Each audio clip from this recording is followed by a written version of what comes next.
Hello बच्चों, the question says solve each of the following system of equations by using method of cross multiplication.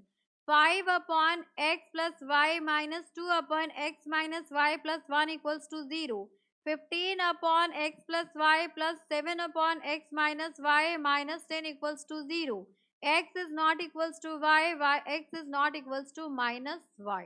Now यहाँ पर x and y की value find out करनी है। सो इसके लिए हम यहाँ पर की कंसेप्ट यूज करेंगे, that is cross multiplication method. अब यहाँ पर देखिए क्रॉस मल्टीप्लीकेशन मेथड में होता क्या है, वेरिएबल x है, y है एंड कांस्टेंट टर्म यहाँ पर आपके पास 1 है, अपॉन यहाँ आएगा आपके पास b1 b2, ये कोफिशिएंट ऑफ y है, then c1 c2 constant terms, then a1 a2 coefficient of x, and then again b1 b2। अब यहाँ पर इनके बीच में क्रॉस मल्टीप्लाई होता है, दैट्स वाई ये आपका क्रॉस मल्टीप्लिकेशन है। अब यहाँ पर आपके पास इक्वेशन देखिए क्या है, 5 upon x plus y and ये हो जाएगा आपके पास minus 2 upon x minus y equals to 1। यहाँ पर इक्वल्स टू 1 नहीं है, प्लस 1 इक्वल्स टू 0 है। तो ये हो गई आपके पास फर्स्ट इक्वेशन। एंड सेकंड की बात करें तो सेकंड है आपके पास 15 upon x plus y and next is plus 7 upon x minus y minus 10 equals to 0। This is equation number 2। अब यहाँ पर हम लेट करेंगे, let 1 upon x plus y is equals to u and 1 upon x minus y is equals to v. अब यहाँ से हमने late कर लिया तो ये इक्वेशन आपकी ट्रांसफॉर्म हो जाएगी 5u minus 2v minus plus 1 equals to 0 and second equation हो जाएगी आपके पास 15u plus 7v minus 10 equals to 0। अब यहाँ पर हम a1 a2 b1 b2 की वैल्यू लिख सकते हैं। सो a1 इज योर 5, यहाँ पर b1 is your minus 2 and c1 is your 1।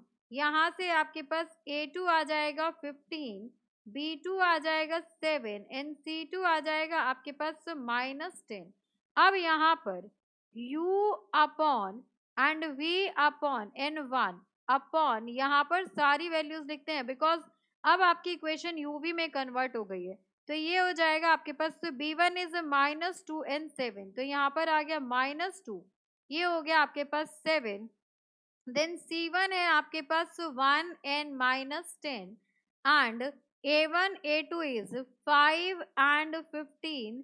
Again यहाँ पर b1 is minus 2, b2 is 7। अब इनके बीच में होगा क्रॉस मल्टीप्लाई, तो यहाँ पर हम क्रॉस मल्टीप्लाई करेंगे। सो u अपॉन इसको मल्टीप्लाई करेंगे तो minus minus plus 20, minus 7 one जा 7 is equals to v upon इसको मल्टीप्लाई करेंगे तो 15 माइनस इनको करेंगे तो माइनस 50 आएगा, माइनस माइनस प्लस 50 हो जाएगा इज इक्वल्स टू 1 अपॉन इनको मल्टीप्लाई करेंगे तो 35 आएगा एंड यहाँ से माइनस माइनस ये हो गया आपके पास प्लस, तो ये हो गया आपके पास 30।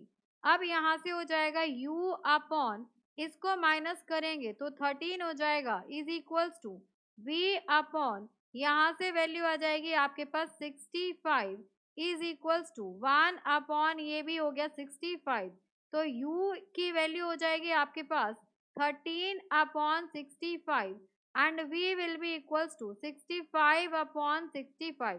अब इसको कैंसिल आउट कर दें तो यहाँ पर आ गया 5, इसको कैंसिल आउट किया तो यहाँ पर 1 आ गया। सो u की वैल्यू आ गई आपके पास 1/5 एंड v की वैल्यू आ गई आपके पास 1। हमें यहाँ पर पता है कि u is equals to 1 upon x plus y, तो यहाँ से x प्लस वाई की वैल्यू आ जाएगी 5 बिकॉज देखो यहाँ पे इसका रेसिप्रोकल हो जाएगा। So x plus y equals to 5 हो जाएगा। यहाँ से हमें पता है v is equals to 1 upon x minus y, यही हमने लेट किया था।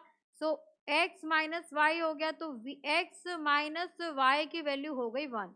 अब यहाँ से हमें x y की वैल्यू फाइंड आउट करनी होगी, तो इसको 1 दे दीजिए, इसको 2 दे दीजिए। सो 1 प्लस 2 करते हैं, 1 प्लस 2 करेंगे तो x plus y plus x minus y is equals to 5 plus 1। इससे ये कैंसिल आउट हो गया, 2x इक्वल्स टू 6, तो x की वैल्यू 3 आ गई। जैसे ही हमारे पास x की वैल्यू 3 आ गई, तो यहाँ पे y की वैल्यू फाइंड आउट कर सकते हैं। So x minus 1 equals to y, 3 minus 1 equals to y, तो यहाँ से आपके पास y की वैल्यू 2 आ गई। So for this question, final answer is x equals to 3 and y is equals to 2. So hope you understood it very well. Thank you so much. Best of luck.